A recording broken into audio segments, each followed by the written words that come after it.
Le projet que je présente au lieu en co-diffusion avec la Manif d'art s'appelle Faire mon lit, Make My Bed.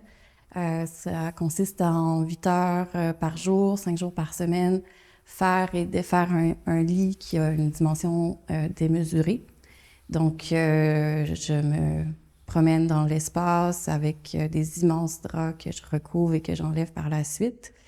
Et tout ça est noté avec des fiches de temps, comme à chaque journée. Donc, je vais le faire pendant 22 jours, du 23 février au 23 mars. Puis, à tous les jours, je punch mon temps un peu, mais avec un clou, puis avec la notation de toutes mes heures d'entrée, de sortie, de pause, à la manière d'une ouvrière qui a un horaire de travail très strict. En fait, l'idée, c'était de renverser cette... pas nécessairement renverser, mais plutôt de révéler à travers les 3 sphères, celle de l'intime, du privé, du public, ce qui revient à peu près tout le temps dans mes projets, dans ma démarche. Les tensions symboliques qui existent à l'intérieur du lit et aussi dans un espace où ce que le corps, après l'industrialisation, est devenu un peu... le corps, l'individu, l'humain, est devenu un objet mécanique qui devait être le plus productif possible et devait dormir 8 heures par jour pour travailler 8 heures par jour. En fait, c'était le schème un peu qui s'est placé à ce moment-là. Donc, mon action renverse ça ou révèle ça en performant 8 heures par jour, une action qui est l'intention de se coucher, mais en fait, j'y arrive jamais parce que le lit est rempli de tessons de verre. Donc là, la dimension symbolique va plus loin que juste la référence à un travail d'ouvrier, d'ouvrière, mais aussi à les tensions d'un espace d'intimité dans un lit qui est à la fois un espace de vulnérabilité, mais de sécurité, à la fois un espace confortable, mais qui peut être aussi, voire dangereux. Donc, c'est un peu ces tensions-là que je performe, en fait.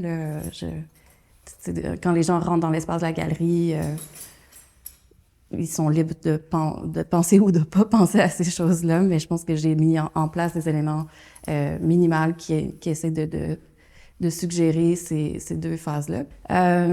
Aussi, j'ai travaillé pour faire la structure du lit avec l'artiste Mathieu Fecteau. Donc, on a travaillé ensemble parce que je ne suis pas une sculpteur, ça fait pas partie de mon multidisciplinaire. Donc, avec lui, on a réfléchi à la grosseur, à comment le mettre dans l'espace. Et aussi, le vêtement est important. Ce que je porte, ça a été une collaboration avec l'artiste François Rioux. Le vêtement se voulait un entre-trois entre le vêtement de travail plutôt un complet cravate, le pyjama, comme il y a une ouverture dans le milieu, donc il y a comme un accès quand même au corps, sans que ce soit tout à fait révélateur. Puis aussi le tissu qui est utilisé, c'est du twill, c'est genre le tissu pour les vêtements de mécaniciens, donc là il y a plus une dimension ouvrier, 8 heures par jour, horaire très usine fixe.